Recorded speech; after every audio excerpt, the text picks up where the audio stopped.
Thank God it's Friday. It's the last one for the week. Good morning. Welcome to Business Morning. I'm John Mekwa. And I'm Ladi Williams. Thank you for joining us. Let's take a look at what's on the news now. The World Bank Group has rejected a request by African heads of state calling for a cancellation of their country's debts, citing that it's not the direction that the world is moving at this point.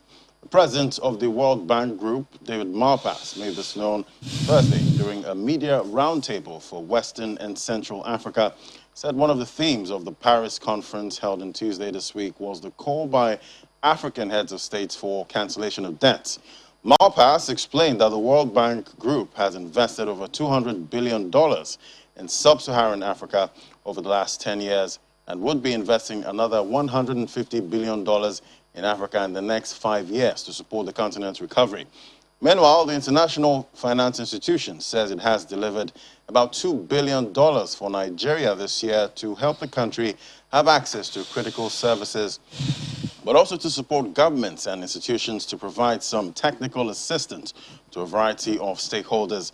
Nigeria has the largest World Bank portfolio of more than $12 billion, with programs under the implementation covering a variety of sectors: access to electricity, water, education, health, and agriculture. And then we move to the world oil market, where prices notched up on Friday, recovering from 3 days of losses as investors braced for the return of Iranian crude supplies after officials said Iran and world powers made progress on talks to revive a 2015 nuclear deal. Brent crude futures for July rose 12 cents to $65.23 a barrel, while U.S. West Texas Intermediate for July was at $62.17 a barrel, up 23 cents. For the week, however, both contracts are down nearly 5% and on track to post their biggest weekly losses since March, after Iran's president said the United States was ready to lift sanctions on its country's oil, banking, and shipping sectors. Iran and the world powers have been in talks since April on reviving the deal, and European Union officials leading the discussion say that he was confident of a deal that will be reached very soon. And back here, Nigeria NLNG has officially opened its corporate head office in Port Harcourt, the River State capital, as part of efforts to establish a presence in their host state. According to the gas company, the move will help end the era of operating from other areas, stating that River State remains safe for business. Take a listen. The idea of this smart building, which serves as the corporate head office of the Nigeria Liquefied Natural Gas, was conceived 10 years ago. It's now complete and ready for use. Ladies and gentlemen, welcome to our... The commissioning is a high-profile event, as Governor Nyesom Wike of River State and industry giants are in attendance, both physically and virtually. A former managing director of the NLNG speaks on the journey from conception to actualization. It took Nigeria LNG 10 years from incorporation to the shipment of the first LNG cargo. It took Nigeria LNG 10 years from the vision of a corporate head office to the commissioning. The deputy managing director explains the components of the building. The amenities here include a sporting cum recreational hall, multipurpose halls, banking halls, a filling station, a standard sick bay, a library. The managing director and CEO highlights the successes of the company. We have introduced the NLNG Overseas Postgraduate Scholarship Program that has sponsored already over 75 Nigerian youths to acquire specialized training in top universities of the United Kingdom. Minister of State for Petroleum commends the organization for its successes. The NLNG has demonstrated its commitment to corporate excellence by situating its corporate head office in the state where it operates. Governor Wike calls on other multinationals operational in the state and are yet to have their headquarters in Port Harcourt to do so. If River State is not safe, why would NLNG be operating in River State and having their headquarters in River State? Those proponents of insecurity, please try to have a second thought.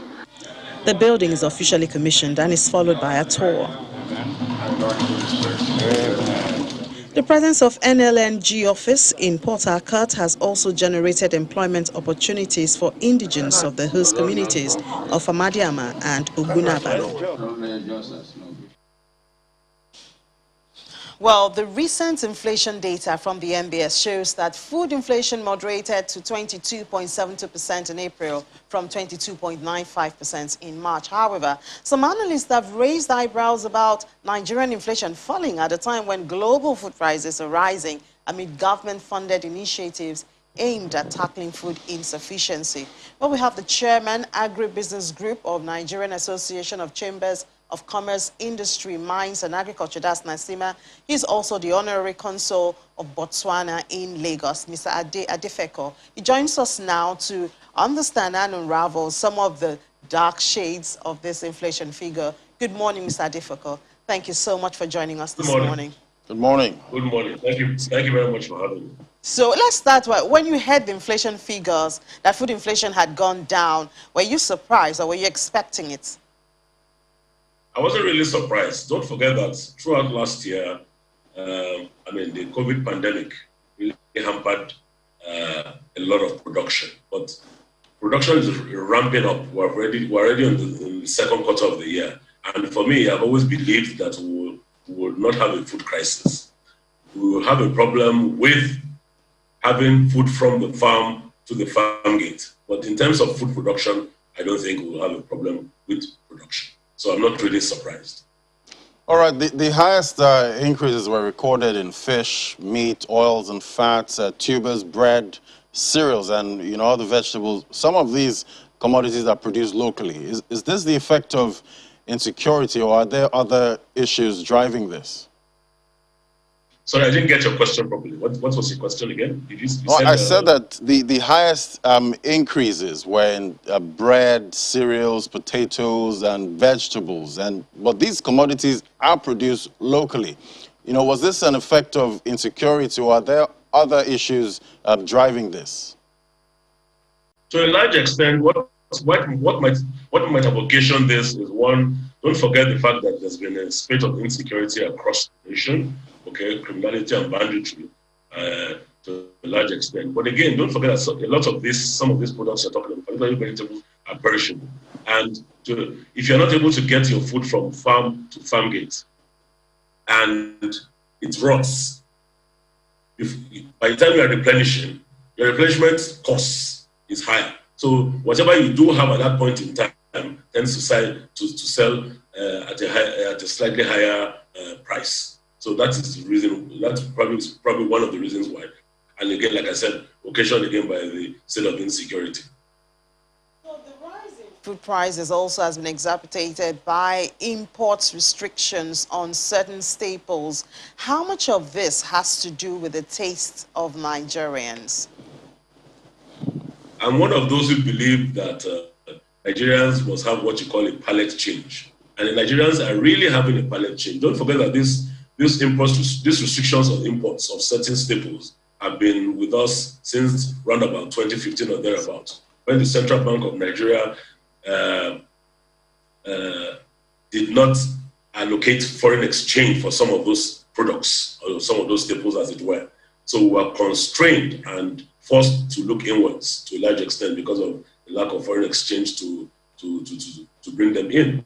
So that to a large extent has hampered that. But again, a lot of Nigerians are now looking inwards, have now had what I call a palate change. So a lot of Nigerians prior to now were not eating too much of macaroni, pasta and the likes, but strictly restricting themselves to maybe rice. But right now, as we speak, a lot of food items now are a lot of the staples we used to have now. They are derivatives from some of these food products, and people are experimenting with all sorts. And again, I'm one of those who believe that we always talk about lack of staples or lack of food products in the urban areas, but in the rural areas, the farmers who are mostly small scale go to the farm, harvest. As soon as they harvest, they eat it fresh.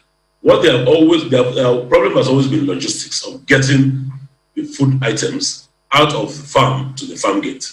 You know, this is a value chain thing. So it has to move from the respective farms and farm holdings across the respective villages and sometimes towns to the city center. So the logistics of it is always where the problem has always been. So we've never had, I'm one of the proponents of the fact that we will never have a food crisis, as it were. What we will have, or what we're having right now, is what we call a palate change on the part of Nigerians. Do you think it's time for a Buy Nigeria campaign? Well, it doesn't have to be Buy Nigeria campaign forcefully, but in terms of, we have to just look inwards, and that's what it is. I mean, when there was the ban, I won't call it ban, when there was a restriction of foreign exchange for those items, a lot of Nigerians had to look inwards. And I mean, since 2015 or thereabout, or 2016, people have been looking inwards, and that's what has been happening. So Buy Nigeria is, yes, it might be a good time for the Ministry of Trade or Ministry of Agriculture to come in sync or to talk about buy Nigeria. But I think a lot of Nigerians have been buying Nigeria. Let's be very realistic about it. So buying Nigeria. Look, let me give you quick examples. Nigeria is the largest producer of yam. Okay, Nigeria is the largest producer of cocoyam. Nigeria is the largest producer of cassava. So we're not doing badly on all those staples, as it were. And we're not doing badly on the grain side either. What we just need to do is to make sure that these items we're able to store. Storage is very key and important, and logistics and security is improved upon. With that, if all those things are settled, we won't have any problem at all. And my NASIMA members bear me witness. Okay, but there's also a conversation around, for instance, some people who deal in popcorn have to import the corn that they use, you know, for popcorn, because they say the quality of the corn or the maize in Nigeria doesn't pop so well. Even the issue of wheat has to be imported. So when you say that Nigerians are buying a whole lot of Nigerian made or planted in Nigeria, then we have conversations like this, and we wonder, so what's going on about those ones, or what can be done, you know, to improve the quality of these crops? Let me speak to wheat, for example. Wheat is an essential ingredient for flour, okay? And let's be frank with ourselves, wheat is a is a temperate crop. It's not a tropical crop. And the wheat production in Nigeria is less than 5%. So let's not kid ourselves. We're not going to get a wheat production ramped up overnight. It's over time, which is why a lot of companies are testing different seed varieties. My company, which I'm vice president of, and my members, which is Olam, is already testing different seed varieties to see which ones can grow well in the temperate regions in the country. Okay, so that's the reason why. And you're talking about corn. The corn variants that are available are suitable. Okay, but what is important is that the production cycle of that is where the issue lies. I think there was a shortfall sometime last year whereby importation of corn had to be allowed by the Central Bank of Nigeria for us not to have a corn shortfall. And the same corn we're talking about is the same corn being used again by the animal feed industry. So production of corn can be ramped up, but what we need to do, or what we need to have as a nation, is to have a strategic grain reserve. When there's a bumper harvest, we have the corn, the excess corn stored over a period of time. Okay, during the time when we need the corn and which the strategic grain reserve can be released. But that we have not really worked on, and those are the things we need to look at. Have a strategic reserve in our silos. All right. As NASIMA, what conversations are you having with relevant government agencies regarding, insecurity? No. Our conversations are ongoing. Our conversations are through back channels. We're having those conversations on a regular basis. And you need to understand that the bulk of farmers in Nigeria are smallholder farmers, and those smallholder farmers are the ones who bear the brunt. But I'm not one to put any ethnic coloration to it. the insecurity in the country, the farmer crisis with bandits and criminals is what it is. There's a crisis there, okay? So people are chased out of their farms, people are impeded from planting and all that. But for me, I think that is a major issue, security issue, which the authorities are aware of and which I believe they are addressing. Are they addressing it fast enough? Maybe not. But again, what is important is that that conversation is being had with the relevant authorities through various channels. And we as NASIMA are on a recurring basis having those conversations to make sure that, yes, food production is ramped up. Because food security is an essential anchor for development. So you need to. I mean, without food security, a lot happens. And for food security in Nigeria, I think is something that is at the very highest levels of government and even in the private sector is something that is taken seriously. Mr. Difficult, some of us are really curious about those conversations, because sometimes they sound very vague and, just the norm. Could you give us an idea of what kind of conversations or what kind of strategies are being proposed? Because it doesn't seem like it's abating, Well, you have to look at it from different viewpoints. I'm sure what we've had now in the last couple of months have been kidnappings, banditry, and criminality. In the last couple of months, farmers and farms being raided and the likes have not really been brought to our notice, as it were. So that has waned. What has been on the uptake and has been on the increase right now is kidnappings, banditry, and outright criminality. So which is very unfortunate. Okay, but the conversations being had with government is to just provide that enabling environment whereby the access to the farms, particularly the rural areas, by farmers goes on unhindered, and that is a conversation that is not a one-off conversation. It's a constant conversation, and the strategy is to make sure that there's safety, at different points in time at the respective areas where our farmers are going about their lawful duty in making sure that they provide food for the nation, and that we do not have what we call, a food crisis. All right. Fortunately for us right now, we do not have a food crisis, and let nobody try and come up with any fear mongering with respect to there's no food crisis. So thank you so much, Mr. Difficult. We'll certainly stay optimistic with you that we are not having a food crisis and we will not have a food crisis. Thank you so much for joining us. What we have is a palette change. So the palette change by having to adjust our palettes to different but at least you do agree that we have a security challenge, right? No, there's no doubt about that. I mean, okay, all right. No just wanted to. Everybody has agreed to that. Everybody has spoken to that. Okay, all right. We just need to address it and we'll take it from there. All right. Thank you so much, Mr. Adefeko. Thank you so much for joining us and sharing your thoughts with us this morning. Mr. Ade Adefeko is the chairman, Agribusiness Group of NASIMA. He's also the consul of Botswana in Lagos. Thank you so much, Mr. Adefeko. We'll take a break. Thank you very much. Thank you very much. We'll take a break now. When we come back, we'll continue the conversation on Business Morning. Well, ahead of the third Monetary Policy Committee, the Monetary Policy Committee will be meeting on Monday and Tuesday next week for the third time this week. The last meeting concluded with a hold position. South Africa concluded theirs yesterday with a hold position also. Well, with the inflation figures released, this would marginally, how will this affect the decision of the MPC, which is holding Monday and Tuesday? We have Omotola Abimbola, an analyst with Chapel Hill Denham, to tell us what she thinks about this. Good morning, Omotola, and thank you so much for joining us on the show. Good morning, Chimeze, and thank you for having me. Okay, actually it's Ini and Ladi today.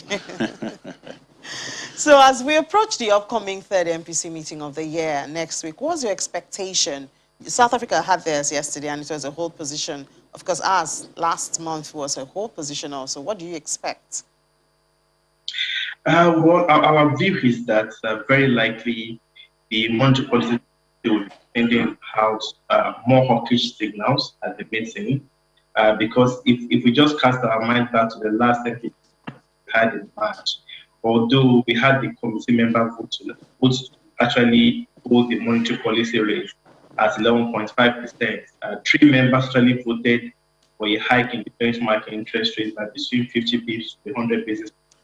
So although the meeting was a whole decision, it was slightly hawkish based on the voting pattern. I think something very similar will occur at the MPC meeting next week. And our reasons are two. I mean, macroeconomic instability still remains a major challenge in Nigeria at the moment. We have headline inflation rates very elevated, above 18%. Although we saw a slight progression at the last meeting, but it's still significantly above the long-run level, 12%, and very much elevated. Also, if you look at the external sector balance as well, we are seeing a lot of challenges there. The current account balance data that was published by the Central Bank of Nigeria, just 2 weeks ago, perhaps better explain that as we saw current account deficits actually expand on a quarterly basis, despite the fact that we have had series FX depreciation. If you look at the foreign exchange rate market as well, we are still suffering from a liquidity scarcity problem in the FX market. So, from macro stability points of view, we have a number of unresolved challenges that would require a much more tighter monetary policy framework to solve. Also, beyond the macro instability challenges, if you look at economic growth, where the CBN has sort of adopted to be one of their key mandates at the moment. Last year, the central bank adopted an extraordinary dovish monetary policy to support the economic recovery during the COVID-19 pandemic period. We saw 200 bips interest rates hike. We saw the central bank allowing liquidity to build up in the financial system to assist corporates, businesses, and even households and individuals to be able to, have access to cheap financing to support them during the pandemic period. And having done that, they've succeeded, at least based on the Q4 GDP number that came out, for 2020, they've succeeded in achieving a very swift return to growth. And by next week, when we see the Q1 2021 GDP data, that would likely further indicate even further consolidation of that growth momentum. Okay. So with growth, turning back positive, very likely the MPC will probably, wants more or less focus on the macro instability, issues facing the country. All right, Motal, but earlier this week, the MBS published the April inflation figures, which was better than analysts expected. How would this affect the MPC's deliberation? Well, it depends on how the MPC views that data, because prior to the publication of that data, we have had, more than a year uninterrupted, persistent increase in headline inflation rate. Between September 2019 and March 2021. We saw a persistent increase in the headline inflation rates in Nigeria. But in April, we had a positive surprise with a 5 basis point moderation in the headline inflation figure. So I guess the key question for the MPC will be that positive surprise that we had in April, is it just a transitory effect, that will likely not persist going forward, or have we actually reached an inflection point where we should expect inflation rates to continue to decline going forward? So their response to this particular question, whether we are at an inflection point or it's just a transitory or a momentary drop in headline inflation rates, the answer to that question will probably increase the decision at the meeting as well. But what we think is that, what we had in April is likely a transitory effect. and we're likely going to continue to see headline inflation rates remaining under pressure, at least in the first half of 2021. Meanwhile, when we go to the second half of the year, and we start seeing the base effect having a significant impact on the headline inflation figure, then we should begin to see a much more persistent disinflationary trend. So we are still very uncertain for now whether we've reached an inflection point and inflation has peaked, or what we had in April was just a momentary drop, in the headline inflation figure. But I think the MPC will be looking for an answer to that. Well, we also have the GDP report for the first quarter of this year scheduled to be published on Monday. What's your expectation? And will this in any way affect the MPC's decision? Very much, it should. As we mentioned, we are having the Q1 2021 GDP data scheduled to be published by the NBS on Monday. And our view is that we're going to see a consolidation of that nascent recovery that we had in Q4 2020. In Q4 2020, we had GDP growth come mildly positive, just about 0.1% year on year, which is within a margin of error. But what we think is that in Q1 2021, we're going to see a consolidation of that recovery, which is much more stronger GDP growth momentum. Currently, our estimate is 0.5% year-on-year expansion in GDP. And that recovery, we think, will be driven mostly by the non-oil sector, where we have sort of, reached a turning point due to the fact that the government has, to a very large extent, reopened the economy, back for business activities. And we are also, seeing the positive knock-on impact of strong government spending and the CBN's, accommodative monetary policy. So we think all these factors should probably lead to an expansion in the non-oil sector of the economy. Meanwhile, the oil sector of the economy is still expected to remain under pressure, largely because of the OPEC Plus production cut agreement, which has more or less trimmed Nigeria's, oil and gas production numbers.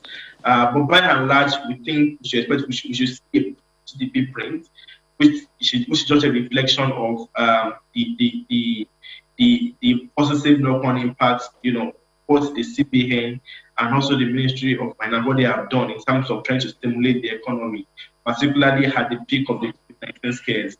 And we think that even going forward, by the time we start seeing the Q2 and the Q3 GDP prints, we probably see even a much more stronger rebound in the GDP numbers as base effect sets in. And regarding how this will have an impact on the MPC meeting. So for the MPC meeting, the CBN, by their core mandate, from their core mandate, they have a core mandate of price and exchange rate stability. But over the past couple of years, certainly the tenure of the current CBN administration, we've seen the CBN actually venture into growth and development objectives. So beyond their primary mandates of price and exchange rate stability, they've taken on additional mandates supporting economic growth and development, which is why, last year we had an extraordinary dovish monetary policy to support the economy.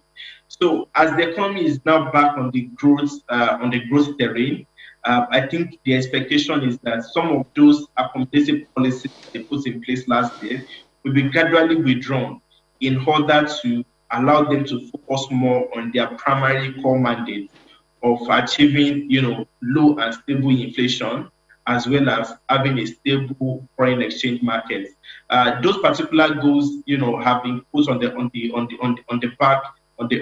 back burner, primarily because the CBN's aim last year was support economic growth. The economy now back in the growth terrain. I think, we should begin to see the CBN now begin to focus more on their primary mandates of price and exchange rate stability, which should probably lead to, much more higher interest rates going forward. All right. Going forward now, looking at the markets, how do you expect the financial markets to react to the meeting? Maybe a possible hold or hike scenario? So the interesting thing about the financial markets is that it usually leads what happens to monetary policy. So monetary policy typically lags the response from financial markets. And why do I say so? If you look at the financial markets today, particularly the fixed income markets, the markets has more or less, priced in a much more tighter monetary policy, going forward. Because over the past 4 to 5 months, we have seen a very sharp uptick in interest rates. If you look at the short end of the curve, primarily looking at the treasury bills auctioned by the federal government of Nigeria, last year we saw the 1-year auction rate, clear at a record low of 0.15% around November. Today, at the last auction that we had, last week, we saw the same 1-year rate actually clear at 9.75%. So to a very large extent, the fixed income market has actually, priced in a tight monetary policy framework, which is why, interest rate environments today, they are very, very elevated, at least compared to where we were coming from. But then, if we should see a very strong hawkish signal from the MPC, then perhaps the markets will price in, further expectation of a high interest rate environment. But if the decision is a hold, I think market will just carry on as normal and yield will remain stable at this level. Okay, all right. So just before we let you go and away from the MPC now, when the IMF revised its 2021 growth projections to 0.3%, it was hinged on the progress of vaccination globally. Now, how's that going in Nigeria, especially now that the PTF has reintroduced a level of restriction? How is it affecting investors' decision? How is it affecting the economy and the parameters in the economy? Thanks for the question. So I believe that the global vaccination campaign is been mostly mixed. On one hand, we are seeing a very strong vaccination campaign in some advanced economies such as the US, United Kingdom, and even Israel, where they have vaccinated nearly or over 50% of their population, at least on a post-vaccine basis. And then we have the other half, in the developing world, including Nigeria, where vaccination campaign has been very, very slow. So today, just about 1% of Nigerian adults have been vaccinated with the COVID-19 vaccine. So there's still a lot more to be done in trying to ensure, improved coverage of vaccination. And I think there's a lot of things to be done regarding both demand and supply.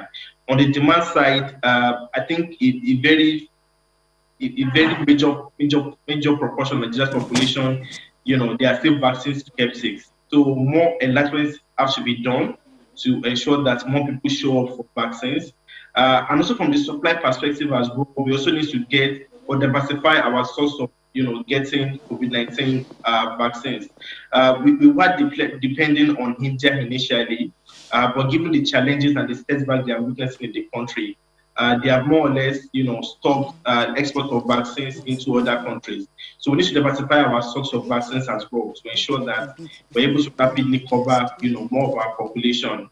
Now, regarding how the recent restrictions will affect economic activities going forward, I think to a very large extent, the economy has moved on from the very, very harsh level of restrictions that we had before. What the PCF did recently was more or less from an advisory perspective, where state governments, are still primarily responsible for actually setting policies in their state regarding COVID-19 related restrictions. So, and for many state governments right now, they haven't, come out to actually introduce more restrictions. So, to a very large extent, I think that we've seen the worst, the pandemic, in terms of restrictions, and going forward, particularly due to base effects, the economy begin to show even stronger momentum going forward. Well, we certainly hope so, Mr. Abimbola, that we've seen the worst. I mean, because there's been warnings, especially after what happened in India. But thank you so much for sharing your thoughts with us this morning. Omotola Abimbola, analyst with Chapel Hill Denham, and enjoy the rest of your day. My pleasure. So it's time for our morning calls to the market. Anita, we had a loss again yesterday, less loss than the previous day, but loss albeit for the 4th consecutive session in the market. Yes, and it seems that the loss just keeps widening day by day within the 3rd week of May. Yesterday we were down by 41 billion naira in value, and then of course from Monday to Thursday we're down by about 619 billion, or approximately 620 billion naira in total value. And then, of course, the all-share index has fallen below the 39,000 level. Yesterday was down by 0.30%, and that comes a day after that brutal 1.48% drop that it recorded on Wednesday, which was attributed to that red color that you're wearing there, Airtel. Yeah, so that was the reason. But as of yesterday... Anita, please don't bring me into the picture. I did not contribute red, to that loss. We were just painting the color red, and it looks as if we're supporting the bear. But if you take a look at it, yesterday it was not Airtel. Airtel went back into hibernation, and then came Dangote Cement, and of course Dangote Cement made a rub-on effect on the market's overall value. Although yesterday we recorded an uptick, but also the volume was down. But if you take a look at sectoral performance, industrial goods sector was down by 0.89%, and that's no thanks to the 1.87% drop on the shares of Dangote Cement. And of course, on the banking sector counter, Access Bank, UBA, and a list of some tier 1, tier 2 lenders contributed to that downturn. But at the same time, the market still managed to record a positive margin of 18 gainers against 17 losers, and then that was mitigated by the consumer insurance and industrial goods, oil and gas sector. Then let's quickly move over to the unlisted securities market, unchanged there, and then of course there was slight change there, but the deals were reduced. And then over to the debt market, we had just a mix. It was kind of a mix. Okay, so to bring us up to speed with the fixed income market, let's talk to Bankole Odusoya, the head of fixed income market at UBA. Thank you for joining us, Bankole. Thank you. Good morning. Okay, so please, can you bring us up to speed with what's happening at the fixed income market? Yesterday, there was an OMO auction by the CBN, which outweighed the inflow of FGM bonds. So can you bring us up to speed with the fixed income markets? On the OMO auction of yesterday, the only unusual thing we noticed was that 20 billion was offered and just about 14 billion was sold, simply because of the system liquidity that we had been facing in a while. Never forget that there's a restriction on those players that can participate in the OMO auction. So it's just banks and FDIs and not PFAs and other asset managers, as it were. So, but on the Nigerian Treasury bills side, there's more demand coming back, especially from the equity sector that you have just explained.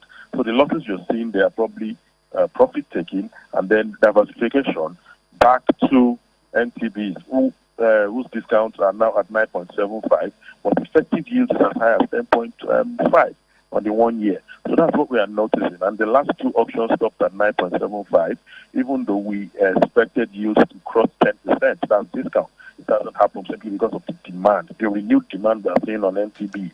NTB rates had dropped to 3% at the beginning of the year, but there's been a new resurgence to 9.5, and then most fund managers are returning from equities, taking profit, and then coming back for these high yields, which these yields that they consider attractive enough to reinvest. So that's the major highlight in between both markets. On the bonds market, after the auction, there's been some quiet, as most of the winners at the last auction were covering short positions. Thank you. Okay. So thank you for bringing us up to speed with the fixed income markets, Bankole. That's Bankole Odusoya, head of fixed income markets at UBA. So there you have it. We just have to keep optimism for a rebound anytime, maybe the close of the week or next week. Let's keep our fingers crossed. And we'll also see how the MPC affects investors' decision in the market by next week. Anyway, thank you so much, Anita. We'll take a break now. When we come back, we head over to London. Welcome back. It's the first weekend since the ease of lockdown in the UK. I know Juliana is excited and looking forward to this weekend. Good morning, Juliana. Good morning, Ene.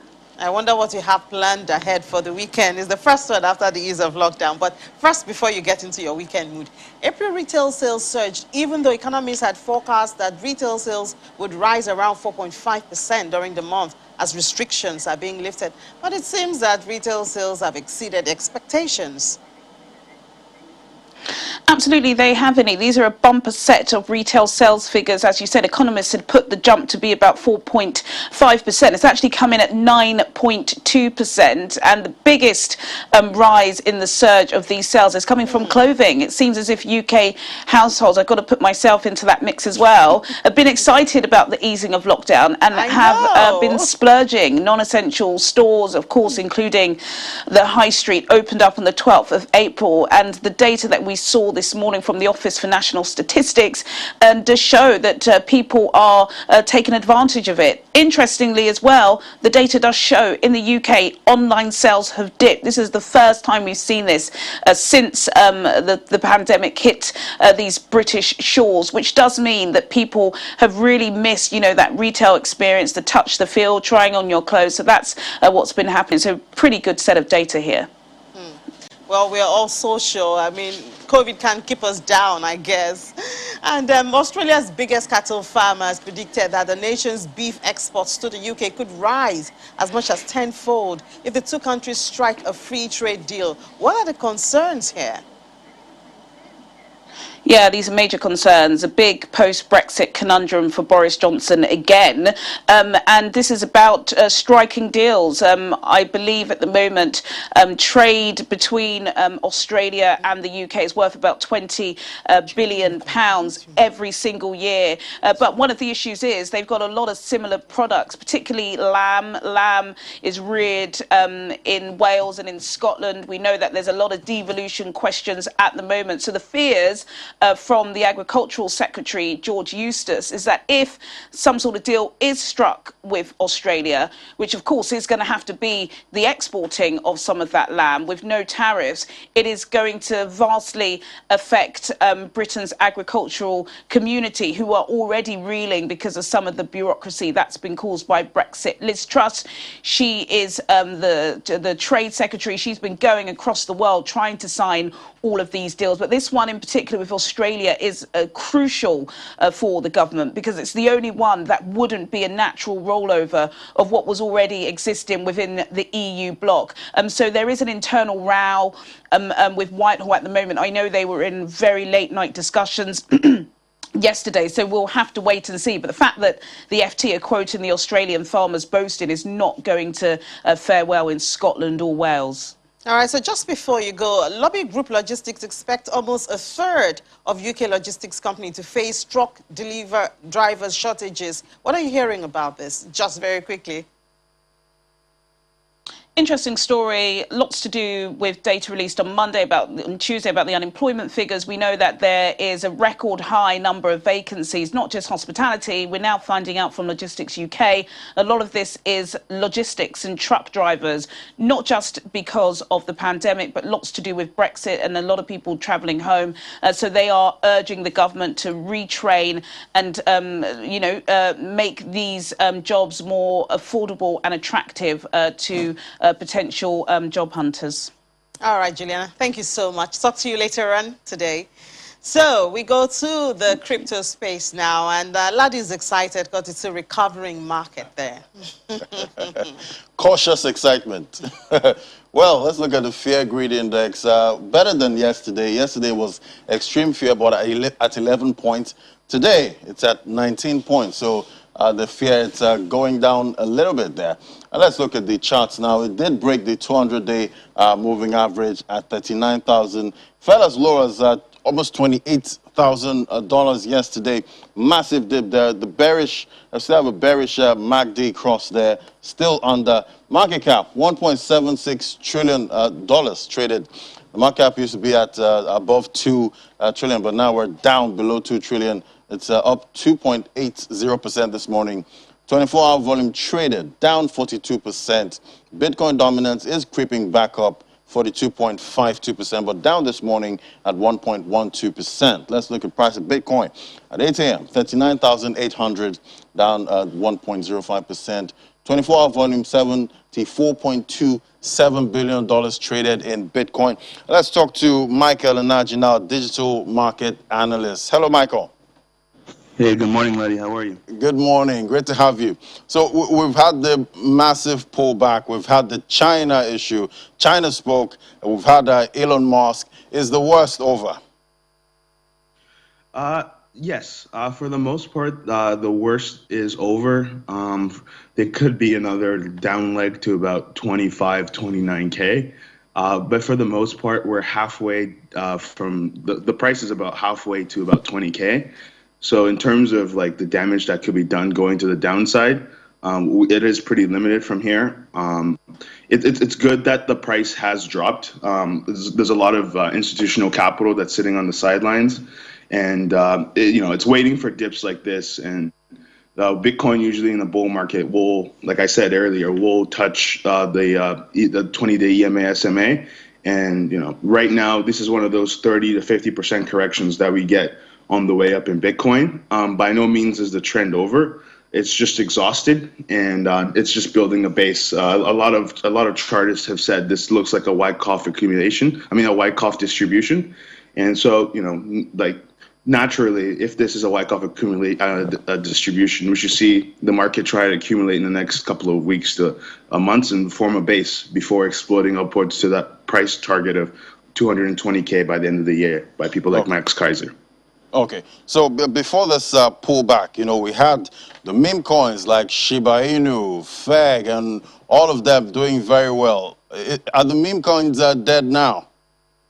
Yeah, for the most part, the meme coins are dead. I think this flush of capital was designed to basically wash away all the froth, all the leverage, all the dumbness basically in the market, and it did a very good job at it. Shiba at one point was down 70%. So in terms of exhausting market participants and their capital, unless you had like a 2x leverage on, like you had to have below 2x leverage on these exchanges to survive any of this, like any of what happened, and it's quite healthy what happened, because frankly, it was getting disturbing because you see all these coins that have no value at all, and investors investing millions and hundreds of, like, just so much money was being invested, billions going to these meme coins that do absolutely nothing, So at the end of the day, this is healthy because there are things like Bitcoin and there are other projects that do way more innovative stuff, and by no means should those coins have been where they were. It's just this, like, Bitcoin was basically exhausted, and in the boringness, people hyped up and just gambled on all these meme coins. Okay, I guess the meme coins are going through the fire now. Anyway, Michael, thank you so much. Thank God it's Friday. Enjoy your weekend. Thank you, laddie. Make sure you buy this dip. I'll do my best. Thank you. All right, Edie. Top 5 gainers there. XMR, privacy coin up 20% this morning, $291. We might see movement for other privacy coins. Who knows? Yeah. Well, Michael said buy the dip, but that's not a financial advice from Channels Television. Exactly. Please do take note of that. Well, that's it for this week on Business Morning. It was exciting having you there, watching us and having us here bring the information to you. But enjoy your weekend. I'm Imi John Mekwa. And I'm Ladi Williams. Enjoy the weekend. Bye for now.